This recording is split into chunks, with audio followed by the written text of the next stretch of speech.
Mưa trôi cả bầu trời nắng trượt theo những nỗi buồn, thấm ướt lệ sầu môi đắng vì đánh mất hy vọng.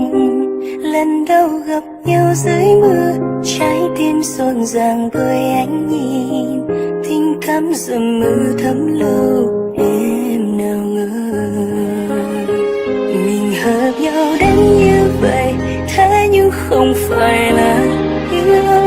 Và em muốn hỏi anh rằng chúng ta là thế nào, rồi lần người đến vô tận, trách sao được sự tàn nhẫn. Anh chót vô tình thương em như là em khác. Đừng lo lắng về em khi mà em vẫn còn yêu anh. Càng xa lánh càng trông vắng tim cứ đau và nhớ lắm. Đành phải buông hết tất cả thôi, nụ cười mỉm sau bờ môi ấm áp dịu dàng với anh. Em đã bao lần yên xa nhìn trên cao khoảng trời yêu mà em đã dành cho anh. Giờ mây đến nguyện thành bão giông tố đang dần kéo đến, trôi non hao hức đang đợi mưa. Rất giống em ngày xưa, mưa trôi để lại ngây thơ trong giấc mơ buốt lầy. Còn như yêu nhưng em hay ai đó trôi từ trôi đất như dung chuyển một người vỡ mộng.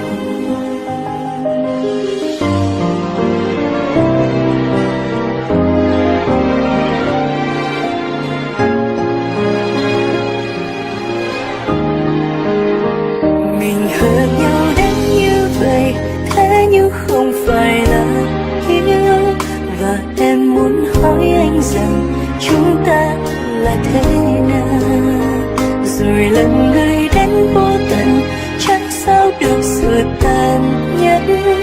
Anh chót vô tình thương em như là em gái.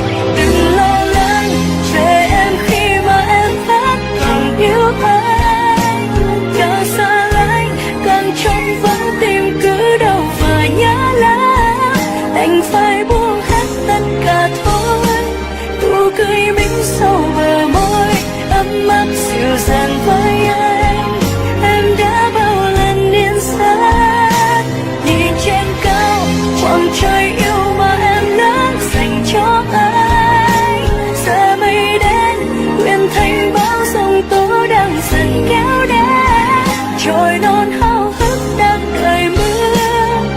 Rất giống em ngày xưa, mưa trôi để lại ngây thơ trong giấc mơ buốt lầy. Đừng lo lắng về em khi mà em vẫn còn yêu anh.